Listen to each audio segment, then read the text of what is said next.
Hello কাছের মানুষজন, কি অবস্থা সবার, কেমন আছেন সবাই? প্রিয়ার হেসেলে আজকে মাছ রান্না হবে।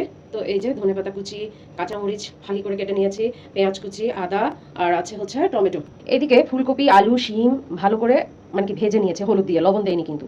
হ্যাঁ, যেহেতু আমি মশলা কষানোর সময় এটা দিয়ে দেবো, তখন হচ্ছে সেটা কষে যাবে আর কি, তখন লবণটা ভালো মতন ঢুকবে।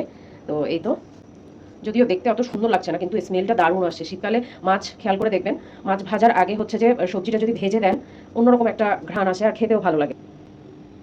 যে এটাতে সবজি ভেজেছিলাম, তেল দিয়ে নিচ্ছি পরিমাণ মতন। যে পেঁয়াজটা দিয়ে দেবো, পেঁয়াজ মরিচটা হালকা নেড়ে নিই। লবণ, মরিচ, হলুদ, তারপরে হচ্ছে একটু গুঁড়া মরিচ, তারপরে একটু গরম মশলা দিয়ে ভালো করে ম্যারিনেট করে ফ্রিজের নর্মাল চেম্বারে প্রায় 2 ঘন্টার মতন রাখা ছিল মাছটা। এটা বেশ ভালোভাবে ম্যারিনেট হয়েছে। পেঁয়াজটা ভাজা হয়ে গেছে, এবার একে একে মশলাগুলো সব দিয়ে দিচ্ছি। এই যে আদা বাটা দিয়ে দিলাম, এখানে হলুদ, মরিচ, লবণ, মানে যেগুলো আমরা রেগুলার মশলা দিই। তারপরে হচ্ছে একটু জিরার গুঁড়া দিয়েছি আর আদাটা দিয়েছি। ক্লিপটা নিতে খেয়াল ছিল না আসলে। এই যে কষিয়ে ফেললাম। এবার এখানের মধ্যে একটু ফুটে উঠলে মাছটা বসিয়ে দেবো। মাছটা কিন্তু ভাজিনি আমি, হ্যাঁ, কারণ এটা হচ্ছে যে বাউল মাছ বা কালো চাঁদা মাছ যেটা, ওটা তো ওটা না ভেজে রান্না করলে একরকমের সুস্বাদু হয়, আবার ভেজে রান্না করলে একরকমের সুস্বাদু হয়। হ্যাঁ, যেহেতু আমি শীতকালীন অনেকগুলো সবজি দেবো, তাই মাছটা আমি ভাজবো না। এই যে মাছটা এবার বসিয়ে দেবো। এই যে মাছটা একটু ঢেকে রান্না করবো, 1 পিঠ হয়ে গেলে আরেক পিঠ উল্টে দেবো। আসুন দেখি কি অবস্থা মাছের। মাছটা একটু উল্টে দেই। এই যে 1 পিঠ হয়ে এসছে, আরেক পিঠ উল্টে দেই। এই যে এবার হচ্ছে সবজিগুলো দিয়ে দেবো। এই যে মাছের অপর পিঠও হয়ে এসছে, এবার সবজিগুলো দিয়ে দিই।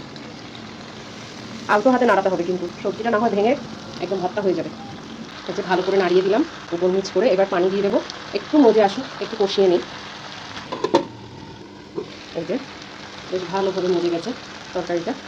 এবার হচ্ছে পানি দিয়ে দেবো। অনেকে গরম পানি দেয়, গরম পানি দিলেও কিন্তু সুন্দর হয়। এখন আমার কাছে অ্যাভেলেবেল আছে নর্মাল পানি, তাই নর্মাল পানি দিচ্ছি। অনেকে ফুলকপিতে গরম পানি দেয়, গরম পানি দিলে কিন্তু খুব তাড়াতাড়ি মানে কি ফুলকপিটা ভর্তা হয়ে যায়। এবার একটু লো ফ্লেমে আস্তে আস্তে মাছটা হবে, ঠিক আছে? তারপর টমেটো দেবো, ধনেপাতা দিয়ে নামিয়ে নেবো।